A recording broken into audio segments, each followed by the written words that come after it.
ಗೋ ಸಂರಕ್ಷಣೆ ನಮ್ಮ ದೇಶದ ಸಂಸ್ಕೃತಿಯಾಗಿದೆ. ಅವುಗಳ ಸಂರಕ್ಷಣೆ ಮೊದಲು ಕರ್ತವ್ಯ ಆಗಬೇಕಾಗಿದೆ ಎಂದು ಶ್ರೀಧರ್ ಮುರುಡಿ ಹಿರೇಮಠ್ ಶ್ರೀ ಬಸವಲಿಂಗೇಶ್ವರ ಸ್ವಾಮೀಜಿಯವರು ಹೇಳಿದ್ದಾರೆ. ಯಲಬುರ್ಗಾ ಪಟ್ಟಣದಲ್ಲಿ ಕಿತ್ತೂರು ರಾಣಿ ಚೆನ್ನಮ್ಮ ವೃತ್ತದಲ್ಲಿ ಗೋ ರಕ್ಷಣೆ ತಾಲೂಕು ಅಭಿಯಾನ ಘಟಕದಿಂದ ಸೋಮವಾರ ನಡೆದ ಸಹಿ ಸಂಗ್ರಹ ಅಭಿಯಾನಕ್ಕೆ ಚಾಲನೆ ನೀಡಿ ಅವರು ಮಾತನಾಡಿದರು. ಗೋವಿನ ಹಾಲು ಸೇರಿದಂತೆ ಗೋವು ಉತ್ಪನ್ನಗಳು ರೋಗ ನಿರೋಧಕ ಶಕ್ತಿಯನ್ನು ಒದಗಿಸುತ್ತವೆ. ಗೋಗಳಿಗೆ ವಿಶೇಷವಾದಂತಹ ಆದ್ಯತೆ ನೀಡಬೇಕು.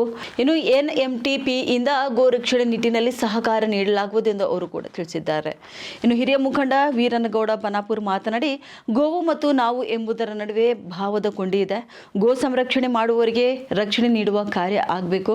ರಕ್ಷಿಸಿದ ಗೋವಿಗೆ ವ್ಯವಸ್ಥೆ ಕಲ್ಪಿಸುವ ನಿಟ್ಟಿನಲ್ಲಿ ಕಾರ್ಯಪ್ರವೃತ್ತವಾಗಬೇಕಾಗಿದೆ ಎಂದು ತಿಳಿಸಿದರು.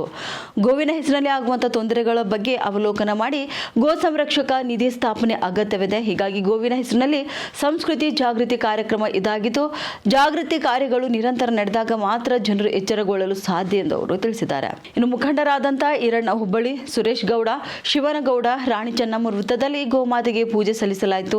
ನಂತರ ತಹಶೀಲ್ದಾರ್ಗೆ ಮನವಿಯನ್ನ ಸಲ್ಲಿಸಿದ್ದಾರೆ.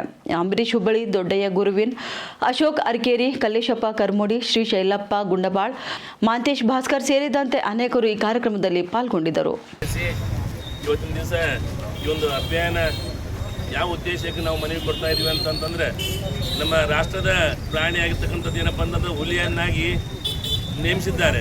ನಾವೆಲ್ಲ ರಾಷ್ಟ್ರದ ಪ್ರಾಣಿ ಯಾವುದು ಅಂತಂದ್ರೆ ಹುಲಿ ಅಂತ ಹೇಳ್ತೀವಿ. ಆದರೆ ಹುಲಿಯಲ್ಲಿ ಅದರಲ್ಲಿ ಯಾವ ಗುಣ ಇರುತ್ತಂತಂದರೆ ಅದು ದುಷ್ಟ ಗುಣ ಇರುತ್ತೆ. ಏನಂತಂದ್ರೆ ಸಾತ್ವಿಕ ಇರುವಂಥ ಪ್ರಾಣಿಗಳನ್ನ ಕೊಂದು ತಿನ್ನುವಂಥ ಗುಣ ಅದರಲ್ಲಿ ಇರುತ್ತೆ. ಆದರೆ ನಮ್ಮ ಭಾರತೀಯರು ಏನಪ್ಪ ಅಂತಂದರೆ ಒಳ್ಳೆ ಗುಣವನ್ನು ಉಳ್ಳಂಥವ್ರು. ನಮ್ಮ ಭಾರತೀಯ ಜನಾಂಗ ಏನಪ್ಪ ಅಂತಂದ್ರೆ ಏನಂತಂದ್ರೆ ಒಳ್ಳೆಯ ಗುಣಗಳನ್ನ ಹೊಂದಂಥ ನಮ್ಮ ಜನತೆ ಏನಪ್ಪ ಅಂತಂದರೆ ಅವ್ರಿಗೆ ತಕ್ಕ ಗುಣ ಅಂತಂದರೆ ಗೋಮಾತೆಯನ್ನು ಮಾಡಬೇಕು. ರಾಷ್ಟ್ರ ಪ್ರಾಣಿ ಹುಲಿಯನ್ನು ತೆಗೆದು ನಮ್ಮ ಗೋಮಾತೆಯನ್ನು ಮಾಡಬೇಕು ಅನ್ನುವಂಥ ಉದ್ದೇಶ ಇಟ್ಕೊಂಡು ನಮ್ಮೆಲ್ಲರೂ ಕೂಡ ಇಲ್ಲಿ ಹಿರಿಯರ ಆದಿಯಾಗಿ ನಮ್ಮ ಸುರೇಶ್ ಗೌಡ ಅಧ್ಯಕ್ಷರು, ಪಟ್ಟಣ ಪಂಚಾಯತ್ ಅಧ್ಯಕ್ಷರು, ತಹಶೀಲ್ದಾರರು ಎಲ್ಲರೂ ಒಟ್ಟಾರೆ ಇಲ್ಲಿ ಹಿರಿಯರು ಏನಪ್ಪ ಅಂತಂದರೆ ನಮ್ಮ ರಾಷ್ಟ್ರ ಪ್ರಾಣಿಯನ್ನು ಗೋಮಾತೆಯನ್ನು ಮಾಡಬೇಕು ಅನ್ನುವಂಥ ಉದ್ದೇಶ ಇಟ್ಕೊಂಡು ಈ ಒಂದು ಅಭಿಯಾನ ನಾವು ನಡೆಸಿಕೊಂಡು ಮನವಿಯನ್ನು ಕೊಡ್ತಾ ಇದ್ದೀವಿ ತಹಶೀಲ್ದಾರಿಗೆ.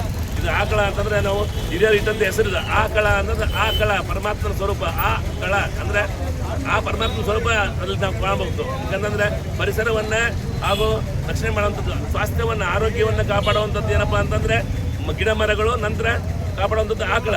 ಅದರಿಂದ ಏನಪ್ಪ ಅಂತಂದರೆ ಈ ಪರಿಸರವನ್ನು ಒಂದು ಸ್ವಾಸ್ಥ್ಯವಾಗಿ ಮಾಡುವಂಥ ತಾಕತ್ತು ಇವು ಎರಡರಲ್ಲೈತಿ. ಗಿಡ ಮರಗಳನ್ನು ನಾಟುವಂಥ ಕೆಲಸ ಹಾಗೂ ಗೋಮಾತೆಯನ್ನು ರಕ್ಷಣೆ ಮಾಡುವಂಥ ಕೆಲಸ ಇಲ್ಲಿ ನಾವು ಮಾಡಿದ್ದಾದನೇಪ್ಪ ಅಂತಂದ್ರೆ ನಮ್ಮ ದೇಶ ಏನಪ್ಪ ಅಂತಂದ್ರೆ ಸಂಸ್ಕೃತಿ ಏನಪ್ಪ ಅಂದ್ರೆ ಆಕಳ ಅಂತಂದ್ರೆ ಅಲ್ಲಿ ನಮ್ಮ ಬಿಟ್ಟಂಥ ತೆನೆಯನ್ನು ಮುರ್ಕೊಂಡು, ನಾವು ಜೋಳ ತೆನೆ ಮುರ್ಕೊಂಡು ವೇಸ್ಟ್ ಆದಂಥ ಸಪ್ಪೆಯನ್ನು ತಿಂದ್ರೆ ನಮ್ಗೆ ಏನಪ್ಪ ಅಂತಂದ್ರೆ ಅಮೃತವನ್ನು ಕೊಡುವಂಥ ತಾಕತ್ತು ಆಕಳಲ್ಲೈತಿ.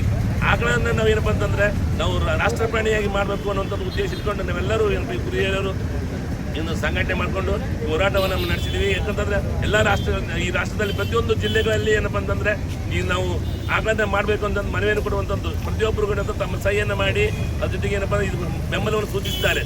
ಆ ಬೆಂಬಲಕ್ಕೆ ತಕ್ಕಂತೆ ತಾವೆಲ್ಲರೂ ಈ ರಾಜಕೀಯ ಮುಖ್ಯಮಂತ್ರಿ ಆದಿಯಾಗಿ ಪ್ರತಿಯೊಬ್ಬರು ಈ ಕಾರ್ಯಕ್ರಮ ಸಂಬಂಧಪಟ್ಟಂಥ ಪ್ರತಿಯೊಬ್ಬ ರಾಜಕಾರಣಿಗಳು ಇದನ್ನು ಮುತುವರ್ಜಿ ವಹಿಸಿಕೊಂಡು ಇದನ್ನು ನಮ್ಮ ರಾಷ್ಟ್ರ ಪ್ರಾಣಿ ಆಕಳನ್ನಾಗಿ